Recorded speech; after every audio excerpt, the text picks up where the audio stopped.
Hello, I'm Liam Naden, Marriage and Relationships Coach, and welcome back to the second of my power tips for saving your marriage.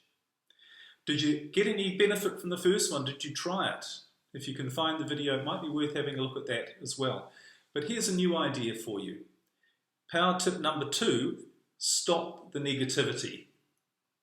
Now, when you really think about what's going on when a couple wants to break up, particularly if one wants to save the marriage and the other doesn't, what's really going on is the messages coming through to each person that they don't want to be there.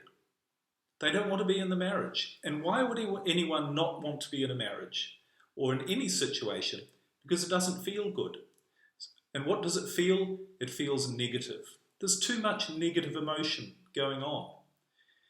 And when you think about it, that's really true, isn't it? And perhaps if you and your spouse, your husband and your wife or your partner have been together for a while, you might have noticed that gradually things have become more negative. And then it gets to the point where one or both of you says, I don't want to do this anymore. I'm not interested because I don't feel good. There's too much negativity going on.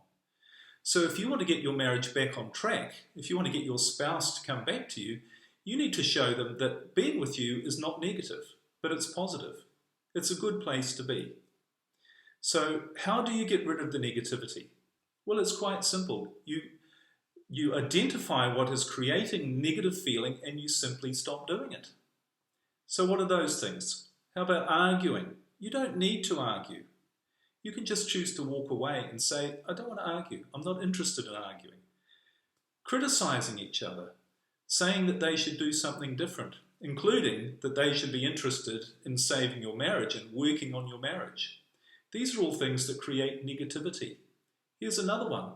How about focusing on trying to solve your problems, talking about your problems, going to counseling? All of those things, what are they focusing on? They're focusing on negative stuff. And that's not what your spouse wants, and it's not what you want. You didn't get married to be full of negative stuff.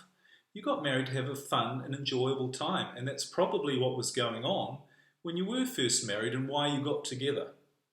So just stop the negativity. Just say, today, I'm really going to try just not to be negative. And if I don't know how to be positive about something, I'll just walk away and say, I'm sorry, I don't want to talk about it, or I have to watch some paint dry or feed the cat or something.